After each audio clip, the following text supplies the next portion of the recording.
welcome back to the video on Underestimate and to Elimination Chamber 2024 out of 10.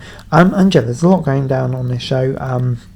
We've got, of course, the chamber matches, Rhea Ripley returning home against Nia Jax, and then plenty of matches, including the women's tag titles being defended on the pre-show. So let's get straight into that. It was the Kabuki Warriors taking on Candice LeRae and Hindi Hartwell. The action started with Asuka and Sane defending their titles, and Sane and Hartwell began the match as the crowd chanted for Hindi. She scored the first knockdown before Sane unloading her with forearm shots on the back. The crowd was lively, which really seemed to help the competitors get into their presence. Asuka and Sane played up their heel side while Hartwell and LeRae did everything they could to build attention. The Kabuki Warriors got the win, but Hartwell got a nice moment in front of her fellow Aussies. It was a solid performance with a hot crowd, but the bell-to-bell action was relatively predictable. So yeah, I'll give it a 6 out of 10.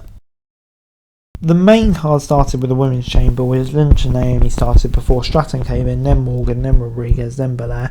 Naomi eliminated Stratton. Naomi was eliminated by Stratton. Stratton was eliminated by Morgan. Rodriguez was eliminated by Belair.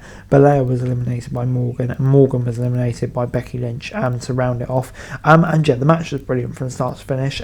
All 6 women showed up and brought their A+ games.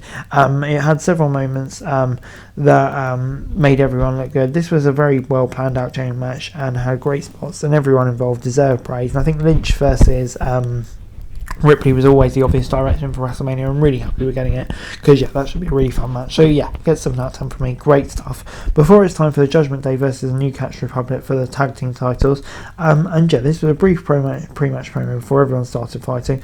From the moment they started interacting, there was high energy and exciting action. Once again, the crowd helped raise the level of enthusiasm. Dominic's interference had a small impact, but for the most part, Balor and Priest retained on their own. The Prince picked up the win for his team with a coup de grace done.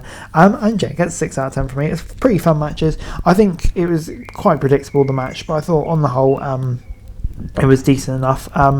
So yeah, I'm going to give it a 6 out of 10. Predictable, but you know, a fun match nonetheless.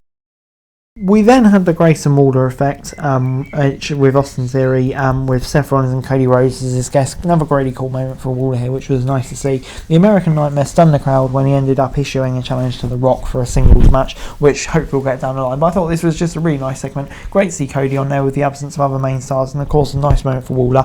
And Jericho issuing that mouth-watering threat was great as well. So on the whole, a fun, neat little segment. Before it's time for the men's Elimination Chamber match, McIntyre and Knight started, then Owens, then Lashley, then Orton, then Paul. McIntyre eliminated Lashley, and then Knight, and then Orton eliminated Owens and Paul before McIntyre eliminated Orton. Another predictable but really fun chamber match, with worthy contenders and predictable and logical result. The eliminations played out how expected, and yeah, obviously set up new matches beyond McIntyre versus Rollins at the Showcase of the Immortals, which works nicely as well. So yeah, on the whole, gets an 8 out of 10 from me. I really enjoyed the fun spots, setting up other matches as well for the shows.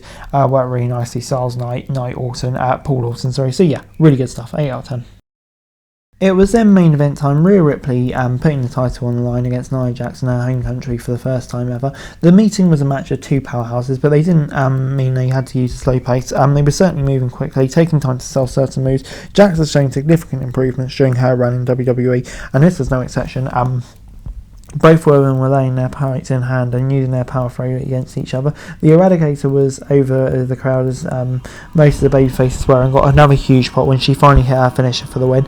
And it might just be Jax's best match to date as well. So yeah, this gets a 7 out of 10 from me.